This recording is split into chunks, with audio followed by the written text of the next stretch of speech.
करेंगे BYOD के ऊपर।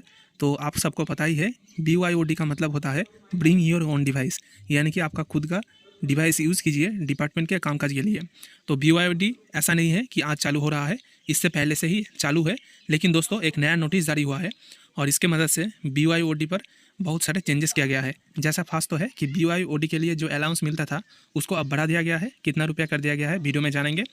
दूसरा है दोस्तों और एक मुश्किल भी आ सकता है जो पोस्टमैन और GDS MD है उनको, कि नया स्पेसिफिकेशन दिया गया है डिवाइस का, जिधर पर आपका अगर एडवांस डिवाइस नहीं है, यानी कि एंड्रॉयड 13 से ज़्यादा अगर आपका एंड्रॉयड वर्जन नहीं है, ठीक है, एक क्राइटेरिया दिया गया है कि 6 GB रैम 128 GB जो रोम है, अगर आपका डिवाइस में नहीं है तो आप उस डिवाइस में BYOD यूज़ नहीं करवाएंगे। इसके साथ ये भी आलोचना करेंगे कि आप क्या IT 2.0 रोल आउट होने पर BYOD को मैंडेटरी कर दिया जाएगा, क्योंकि दोस्तों ऐसा भी सब लोग कह रहे हैं कि IT 2.0 जो रोल आउट होगा उसमें तो BPM को जो IPv का डिवाइस मिलता है उसी से BPM काम चलाएगा, IMA ऐप उसी से रन होगा।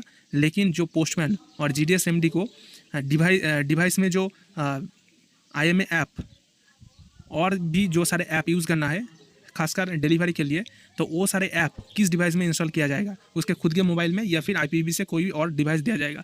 तो इस सब क्वेश्चन का इस सवाल का जवाब इस वीडियो में दूंगा दोस्तों, आप वीडियो में बने रहे हैं। तो देखिए दोस्तों 25 जून 2025 को ही नया इधर पर देखिए लेटर जारी हुआ है और हर सर्किल की चीफ पोस्टमास्टर जनरल को लिखा गया है इधर पर BYOD स्कीम का रिविजन है।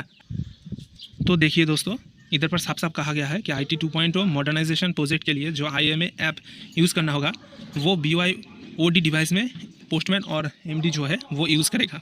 और नीचे देखिए और भी बहुत कुछ लिखा है कि पहले जो 200 रुपया था स्मार्टफोन यूजर्स के लिए जो यूज़र को मिलता था, अब उसको बढ़ाकर 300 रुपया कर दिया गया है। और जो पहले 150 रुपया डाटा चार्ज मिलता था उसको अब बढ़ाकर 200 रुपया कर दिया गया है, यानी कि टोटल 500 रुपया आपको मिलेगा हर महीने इसके लिए। लेकिन दोस्तों इसके लिए भी एक कंडीशन रखा गया है कि आपका जितना लेटर आता है BO में उसका 90% मिनिमम आपको मैंडेटरीली प्रोसेस करना होगा उस डिवाइस से। यानी कि दोस्तों मान लीजिए आपका 100 लेटर आया है BO में, तो दोस्तों उसमें से मिनिमम 90 आर्टिकल आपको उस डिवाइस के जो ऐप है डिलीवरी ऐप उसके मदद से आपको प्रोसेसिंग करना होगा। यानी कि एक तो डिलीवर हो सकता है, दूसरा अनडिलीवर्ड हो सकता है। तो आपको आर्टिकल हैंडल करना है मिनिमम 90% और तभी आपको BYOD अलाउंस मिलेगा, ठीक है।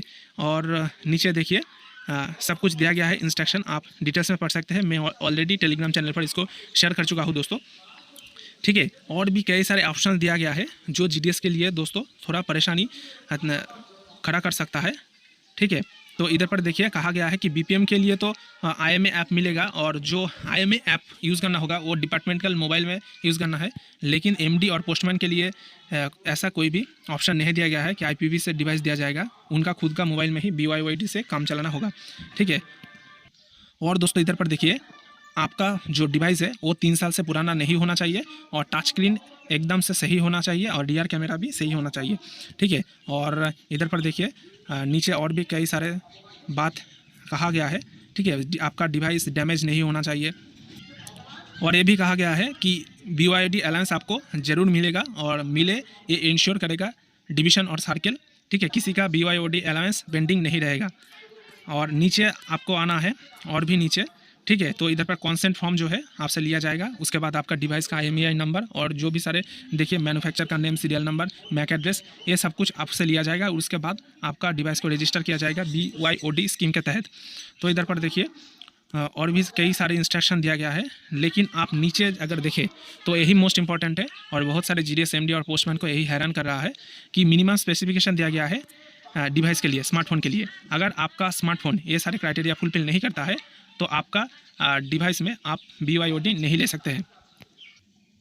और अगर किसी के पास ऐसा डिवाइस नहीं है तो बहुत लोग कह रहे हैं कि उनको फिर से नया डिवाइस लेना पड़ेगा। तो नया डिवाइस लेना पड़ेगा ऐसा तो मैं नहीं कह सकता, लेकिन BYOD स्कीम में अगर आप रजिस्टर करना चाहते हैं तो ये सारा स्पेसिफिकेशन रहना कंपलसरी है। और जो इम्पोर्टेंट बात है कि BYOD क्या कंपलसरी है, यानी कि मैंडेटरी है, आपको लेना ही पड़ेगा। तो दोस्तों ऐसा कोई बात अभी तक भी नहीं है कि BYOD स्कीम को कंपलसरी कर दिया गया है कि आपको लेना ही होगा। आप इसको डिनाई भी कर सकते हैं।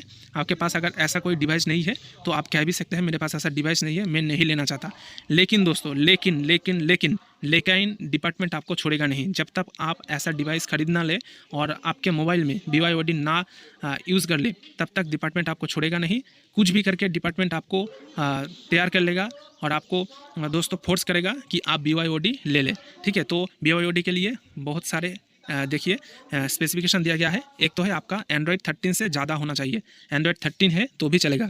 एंड्रॉयड 13 मतलब दोस्तों एंड्रॉयड का वर्जन। तो जो लोग पुराना डिवाइस यूज़ करते हैं वो सब कुछ ज़्यादातर एंड्रॉयड 10 का है, एंड्रॉयड 10 वर्जन। लेकिन दोस्तों एंड्रॉयड 12 भी नहीं चलेगा, आपका मिनिमम एंड्रॉयड 13 होना होगा। उससे ज़्यादा भी हो तो कोई परेशानी नहीं, लेकिन अगर एंड्रॉयड 12 भी है तो आपको उससे काम नहीं चलेगा। रैम देखिए 6 GB होना चाहिए मिनिमम। ठीक है, तो बहुत लोगों का 3 GB 4 GB रैम है, 3 GB रैम है, पुराना डिवाइस है, तो उन लोगों का इससे काम नहीं चलेगा। मिनिमम 6 GB रैम होना चाहिए और स्टोरेज भी देखिए 128 GB होना चाहिए। तो बहुत लोगों का 32 GB होता है, 64 GB भी होता है, तो उससे काम नहीं चलेगा। मिनिमम एंड्रॉयड 13 होना पड़ेगा, 6 GB रैम, 128 GB स्टोरेज होना चाहिए।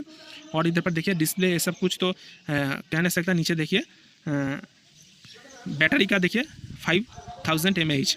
प्रिंटर कॉम्पेटिबिलिटी ये सब कुछ नहीं है, लेकिन जो इंपॉर्टेंट है फर्स्ट 3 पॉइंट, एंड्रॉयड 13 और हायर, 6 GB रैम और 128 GB स्टोरेज। तो ये है मिनिमम क्राइटेरिया। तो अगर आप ये सब कुछ फुलफिल करते हैं तभी आप अपने डिवाइस में BYOD के लिए रजिस्टर कर सकते हैं। तो आप इस पर क्या सोचते हैं? आपका कितना GB रैम और रोम है, स्टोरेज है अपने डिवाइस में? क्या आप BYOD लेना चाहते हैं? आपका क्या राय है? आप वीडियो का कमेंट सेक्शन में जरूर कहिए दोस्तों। तो मिलते हैं नेक्स्ट वीडियो में, तब तक के लिए धन्यवाद। GDS एकता जिंदाबाद।